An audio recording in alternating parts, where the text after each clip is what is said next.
एक नागरिक के रूप में उसकी संप्रभुता को अखंडित रख करके, एक संप्रभु बना करके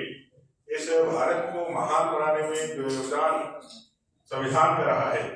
और इस संविधान के निर्माता के रूप में डॉक्टर बाबा साहेब अम्बेडकर का जो योगदान रहा है वो किसी से छिपा हुआ नहीं है। लेकिन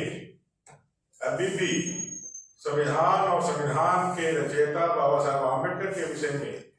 पूरे समाज में जो चेतना, जो उनका विचार लोगों के बीच जाना चाहिए, वो अभी तक उस रूप में नहीं गया है। भारतीय जनता पार्टी संविधान रचयिता बाबा साहेब अम्बेडकर के उन तमाम जीवन के आयामों को, उन तमाम लक्ष्यों को जो उन्होंने अपने जीवन में रखा था और जिसके संघर्ष और जिनके बलिदान के स्वरूप आज हम यहाँ पहुंचे हैं, उसको जनता से रूबरू कराने का काम करेगी। बाबा साहेब अम्बेडकर का संविधान के निर्माण के समय जो उनका राष्ट्रवादी विचार था वो कैसे प्रस्फुटित होता है वो भी लोगों को जानकारी होना चाहिए। कांग्रेस ने देश के संविधान के निर्माण में धर्म आरक्षण नीति लागू कराने का संकल्प व्यक्त किया था, लेकिन बाबा साहेब अम्बेडकर का ही प्रतिरोध था कि धर्म आधारित आरक्षण नीति नहीं बन पाई और उन्होंने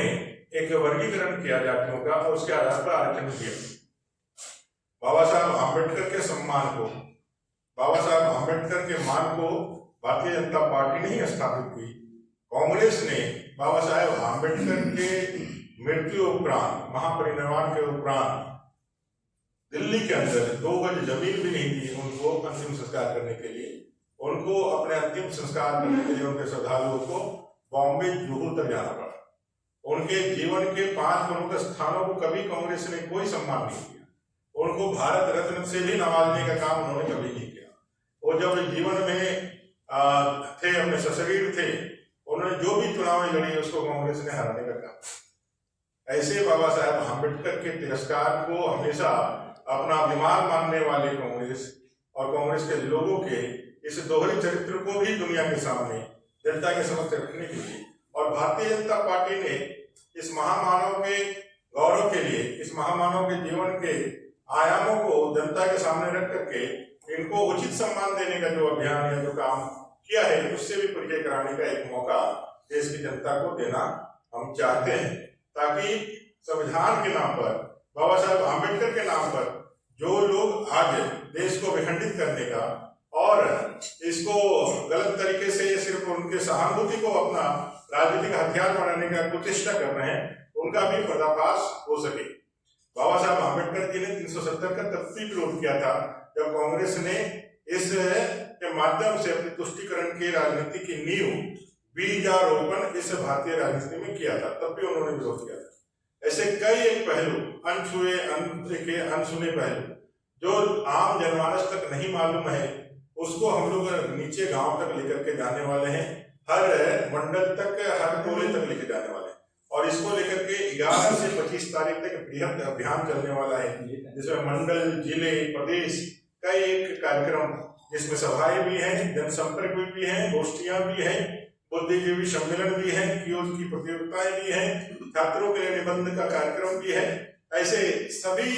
माध्यमों से, चाहे वो सोशल मीडिया, पॉडकास्ट, ऐसे सभी लोगों के माध्यम से हम लोग इसको लेकर जाने वाले हैं। अभी अपना सदस्यता अभियान का महापर्व भी चल रहा है, इसके साथ ही इसको भी जोड़ करके हम नीचे तक जाकर के बाबा साहब अम्बेडकर के योगदान, भारत के संविधान के इस महान चरित्र को, जिसके माध्यम से झारखंड और देश की जनता ने अपना एक अच्छा जीवन पाया है और देश में अपने एक अच्छे नागरिक बनकर के देश को महान बनाने का संकल्प लिया है, उसको लेकर आगे बढ़ने का एक गौरव गाथा हम लोग प्रारंभ करने वाले हैं। और यही सूचना देने के लिए आप सबको यहाँ आमंत्रित किए हैं। यह 11 से 25 तक यह अभियान चलने वाला है। इसके लिए अपने प्रदेश की टोली, अपने जिलों की टोली, मंडल की टोली बनी हुई है और सभी वरिष्ठ कार्यकर्ता, नेतागण, अपने केंद्रीय नेताओं का भी आगमन होना है और ये विचारों को हमको नीचे तक लेकर के जाए।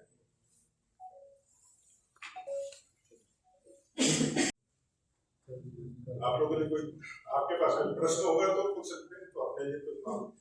अमर जी, लेकिन कुछ दिन पहले भी आप ही के पार्टी के नेता ने कहा था कि जय भीम बोलना एक फैशन बन गया। ऐसा है कि एक सम्मान देना और एक दिखावे के लिए सम्मान करना, अपने लाभ के लिए सम्मान करना, दोनों में अंतर होता है। अगर जब सम्मान देना है तो सम्मान देना है। भाई कांग्रेस को यह बात बतानी चाहिए, ओपन फोरम में बतानी चाहिए। देश की आजादी के बाद, संविधान के लागू होने के बाद अपने जीवन काल में ही नेहरू जी ने अपने लिए भारत रत्न ले लिया, इंदिरा जी ने अपने जीवन काल में भारत रत्न ले लिया। बाकी कई एक बड़े लोगों ने जो कांग्रेस परिवार से संबंध रखते थे उनको भारत रत्न मिला, लेकिन डॉक्टर बाबा साहेब आम्बेडकर को किसी कांग्रेस की सरकार ने क्यों नहीं भारत रत्न दिया? 1989 में जब भारतीय जनता पार्टी के सहयोग से वीपी सिंह जी की सरकार थी, तब उनको जो है भारत रत्न का अलंकार प्राप्त हुआ। अपने पार्लियामेंट में उनकी तेलीय चित्र भी नहीं था बाबा साहब आम्बेडकर, वो तेलीय चित्र भी किसने दिया? भाई भारतीय जनता पार्टी ने दिया। आम्बेडकर जी को मरणोपरांत उनको तो उनका अंतिम राजकीय संस्कार तो उन्होंने किया नहीं, और 6 महीने के अंदर नहीं, 3 महीने के अंदर ही उनके धर्मपत्नी को उनके घर से भी बाहर निकाल करके बाहर फेंक दिया। तो ये सारी चीजें जो लोग कर चुके हैं, अब कहते हैं ना कि 1000 चूहे खाकर बिजली चली हज पर, उस तरह का अगर कृत्य कोई कहता है और लोगों को आंखों में धूल झोंकने का, जिसका इतिहास रेखांकित है, तथ्यात्मक है, तथ्यों के साथ जो इतिहास में रखा हुआ है, उसको झुठला करके यदि कोई अपने पापों को धोकर आगे बढ़ना चाहता है तो उनके लिए कुछ तो कहना, या कोई लोग कहता है तो उसको कुछ तरह से जो मन से कहते हैं जय भीम, उनके लिए स्वागत है। लेकिन जो ये कहते हैं कि जय भीम और जय भीम का हम सहारा लेंगे, तो हम गगनेंद्रनाथ मंडल जी का तो नाम सबको याद है, बांग्लादेश के वो बांग्लादेश तभी पाकिस्तान के एक बड़े एससी लीडर थे गगनेंद्रनाथ मंडल, जो पाकिस्तान के विभाजन के साथ जो पाकिस्तान जाना चाहे और चले भी गए, और लाखों अनुसूचित जाति उनके साथ जो वर्ग के लोग थे वो चले गए।